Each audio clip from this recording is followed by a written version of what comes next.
আমার উত্তরপ্রদেশে যে সংসারটা রয়েছে, ওই সংসারের জন্য তো এখান থেকে টুকিটাকি জিনিসপত্র পাঠাতে হয়। আর আজ হচ্ছে সেই পাঠিয়ে দেওয়ার দিন। মানে আজ বরমশাই আবার তার কর্মস্থলে ফেরত যাচ্ছে।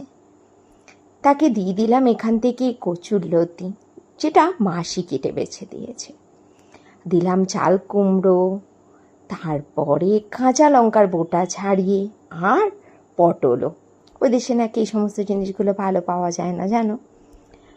কচুলতি তো পাওয়াই যায় না। বরমশাইয়ের লাঞ্চটাও দিয়ে দিলাম, ডাল সেদ্ধ, আলু সেদ্ধ আর একটা মাছ ভাজা। ও স্নান করে খেতে বসে গেছে। ও বাড়ি থেকে বেরোবে সকালবেলা 9:30টার সময়। এই দেখো না, চলে যাচ্ছে। আমার ভরা বাড়িটা আবার ফাঁকা হয়ে যাচ্ছে। ওর ট্রেন রয়েছে এখান থেকে 9:50-এ ধনধান্যে, আর কলকাতা থেকে রয়েছে দুর্গিয়ানা ট্রেন। লখনৌতে যাওয়ার এই রুটে দুর্গিয়ানা ট্রেনটা সব থেকে ভালো। দুপুর 12:10-এ কলকাতা স্টেশন থেকে দুর্গিয়ানা ছাড়বে, আর রাত্রির 2:30-এর সময় লখনৌতে পৌঁছে যাবে। খুব ভালো যায় এই ট্রেনটা, 14 ঘন্টায় চলে যায়। ও চেষ্টা করে এই ট্রেনটাতেই যাওয়ার। আর আসার সময় এই ট্রেনটার টিকিটটা সবসময় পায় না, তখন ওকে আসতে হয় রাজধানীতে। আর রাজধানী তো আর লখনৌ থেকে আসে না, ওই জন্য ওকে আবার বন্দে ভারত বা যে কোনো ট্রেন ধরে কানপুর যেতে হয়। কানপুর থেকে রাজধানী ধরে আসে। যাক, সেই গল্প এখন ছাড়ি। 18টা বছর হয়ে গেল, জানো। বরমশাই বাড়ির বাইরে বাইরেই কাজ করছে। ছেলে তখন খুব ছোট, তখন থেকেই ওর বাইরে কাজ। কিছুদিন মাঝে মাঝে বাড়ি থেকে করে ঠিকই কাজ, আবার বাইরেই পোস্টিং হয় বেশিরভাগ সময়। স্বামীকে তেমনভাবে কাছে পেলাম না। আমার ছেলেমেয়েরাও তার পাপাকে কাছে পেল না তেমনভাবে। আমরা কিন্তু আমাদের জীবন থেকে অনেক কিছু ত্যাগ করেছি। আমার স্বামী নিজের সাজানো ঘর সংসারটাকে ত্যাগ করেছে। আমার ছেলে মেয়ে বাবার ভালোবাসা ত্যাগ করেছে। আমি আমার স্বামীর আহ্লাদ, ভালোবাসা সব ত্যাগ করেছি। বয়সটা আমাদের কত বলো তো, তবুও আমরা স্বামী স্ত্রী আলাদা থাকি। হ্যাঁ, তাই কি হয়েছে, আমাদের মনে কিন্তু এতটুকু ভালোবাসা কমেনি। মাসের পর মাস হয়ে যায়, আমরা একে অপরকে ছুঁয়ে দেখতে পারি না, চোখে দেখি, আর মোবাইলের স্ক্রিনটা ছুঁয়ে ওকে স্পর্শ করার চেষ্টা করি।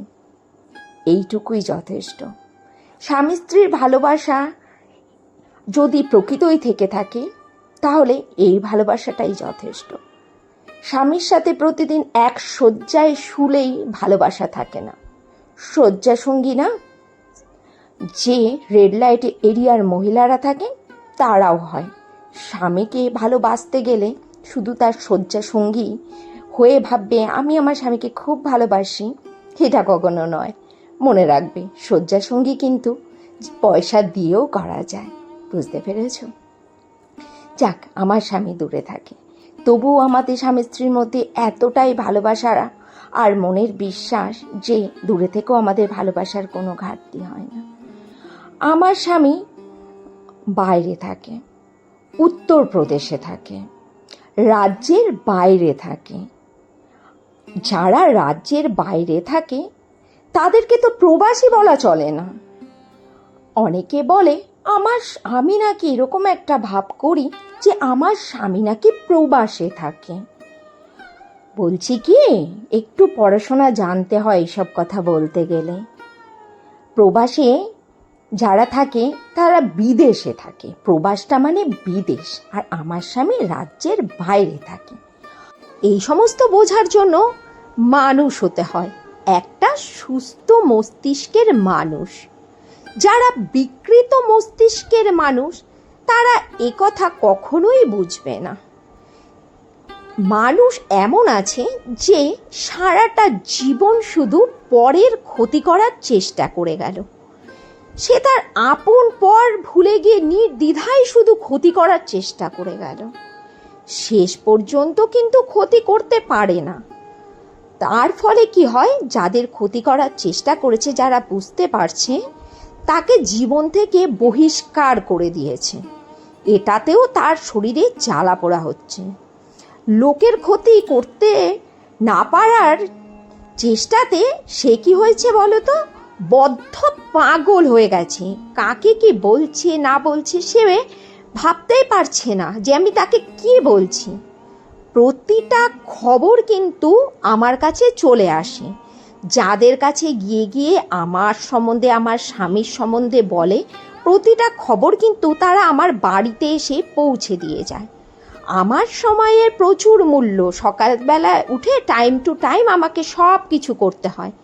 সারাদিন মোবাইল নিয়ে বসে বসে মুখ নাচানোটা আর অশ্লীল নোংরা ভিডিও মিক্সিং করে ছাড়াটা আমার সময় নেই, আর এটা আমার ক্যারেক্টারেও নেই। বলছি যে যা নিজের কাজে মন দাও, আমার কাজে অত মন দিতে এসো না। কেননা আমি যেমন আছি আমি খুব ভালো আছি। ঠাকুর আমার সহায়, আমি কোনোদিনও কারো ক্ষতি করিনি, এই জন্য আমার ক্ষতি কোনো দিনই হবে না।